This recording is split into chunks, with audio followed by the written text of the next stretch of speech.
শুভ সন্ধ্যা। Share বাজারের মূল খবর ডেইলি মার্কেট আপডেটে আপনাদের স্বাগতম। সূচকটি 22.94 পয়েন্ট বা 0.47% বেড়ে দাঁড়িয়েছে 4,884 পয়েন্টে। বাজারে মোট লেনদেন হয়েছে 338 কোটি টাকা, যা আগের কার্যদিবসের তুলনায় 17.01% কম। আজ বাজার ঊর্ধ্বমুখী করতে প্রধান ভূমিকা রাখে ব্যাংকিং খাতের আল Arafah Islami bank, city bank ও ব্র্যাক ব্যাংক, ওষুধ খাতের বিকন ফার্মাসিউটিক্যালস এবং টেলিযোগাযোগ খাতের গ্রামীণফোন। খাতভিত্তিক হিসাবে আইটি খাত সর্বোচ্চ 1.95% দর বৃদ্ধি পেয়েছে, আর ব্যাংকিং খাত দ্বিতীয় সর্বোচ্চ 1.02% বৃদ্ধি রেকর্ড করেছে।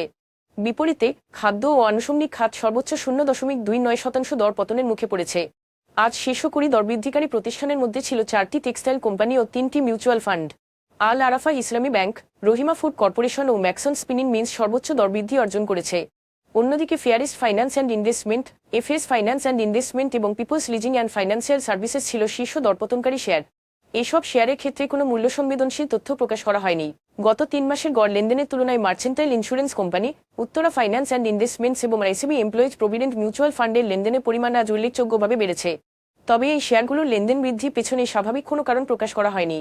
আজকের শীর্ষ দুটি সংবাদ। বাংলাদেশ ব্যাংকের সর্বশেষ তথ্য অনুযায়ী জুলাই-সেপ্টেম্বর প্রান্তিকে বাংলাদেশের বৈদেশিক ঋণ 1.45 বিলিয়ন মার্কিন ডলার কমে সেপ্টেম্বর শেষে মোট বকেয়া বৈদেশিক দায় দাঁড়িয়েছে 112.12 বিলিয়ন ডলারে। জুন শেষে এই পরিমাণ ছিল 113.57 বিলিয়ন ডলার।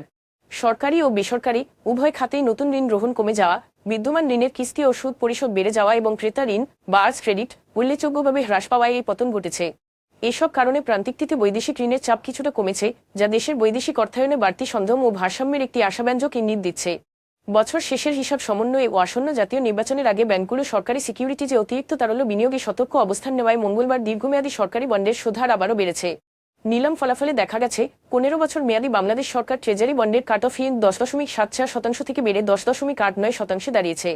একই সঙ্গে 20 বছর মেয়াদী বন্ডের ইল্ড 10.82% থেকে সামান্য বেড়ে 10.90% হয়েছে। ব্যাংকগুলোর এই সতর্ক অবস্থানের ফলে সরকারের ঋণ গ্রহণ ব্যয় বেড়েছে, যা সময়কাল ও অনিশ্চয়তাজনিত বাজার মনোভাব কিভাবে সরকারি ঋণের দামে প্রভাব ফেলছে তা স্পষ্ট হয়ে উঠছে। আজ এ পর্যন্তই, ধন্যবাদ।